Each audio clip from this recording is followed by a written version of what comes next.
कहते हैं ना, सुबह का पहला शब्द हमारा पूरा दिन बदल देता है। और अगर वो पहला शब्द माँ लक्ष्मी के नाम का हो तो घर में दरिद्रता क्या, ग्रह दोष क्या, कुछ भी नहीं टिक पाता।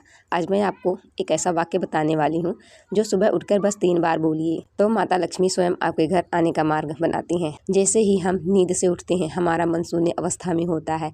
उस समय बोले गए शब्द सीधे ब्रह्मांड तक पहुँचते हैं। वे दिन भर के अनुभव, भाग्य और ऊर्जा को बदलने की ताकत रखते हैं। इसलिए ऋषि मुनि कहते थे, सुबह उठते ही शुभ का स्मरण करो, क्योंकि वही पूरे दिन का फल बनता है। अब वो वाक्य सुनिए धीरे, श्रद्धा से आंखें बंद करके। आज का दिन माँ लक्ष्मी को समर्पित है। माँ, आपकी कृपा मेरे घर में प्रवाहित हो। बस यही वाक्य 3 बार बोलें। ना कोई क्रिया, ना कोई मंत्र, सिर्फ श्रद्धा, सिर्फ भाव, क्योंकि इसमें 3 दिव्य शक्तियाँ काम करती हैं। समर्पण अहंकार हटाता है। जब आप कहते हैं आज का दिन माँ लक्ष्मी को समर्पित है तो मन की नकारात्मक ऊर्जा कट जाती है। दूसरा, कृपा दिव्य कंपन को बुलाती है। जहाँ कृपा का भाव होता है वहाँ दरिद्रता टिक नहीं सकती। प्रवाह घर में धन का स्थिर प्रवाह बनाता है।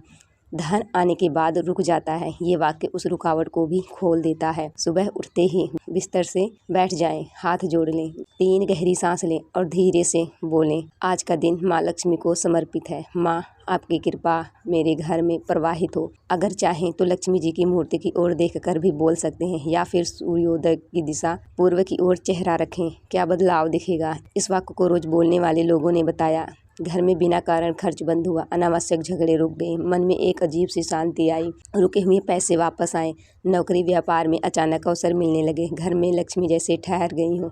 ये कोई जादू नहीं, ये कंपन का विज्ञान है। इस वाक्य को बोलने के बाद बस 5 सेकंड हाथ को हृदय पर रख कर बोलें, श्रीम श्रीम श्रीम 3 बार। ये लक्ष्मी का बीज मंत्र है जो आपके ऊर्जा केंद्र को खोल देती है। याद रखिए, जिस घर का सुबह माँ का स्मरण होता है वहाँ से सभी कष्ट अपने आप भाग जाते हैं। कल सुबह उठकर ये वाक्य बोलकर देखिए, आप महसूस करेंगे कुछ बदल रहा है, वास्तव में बदल रहा है। जय माँ लक्ष्मी।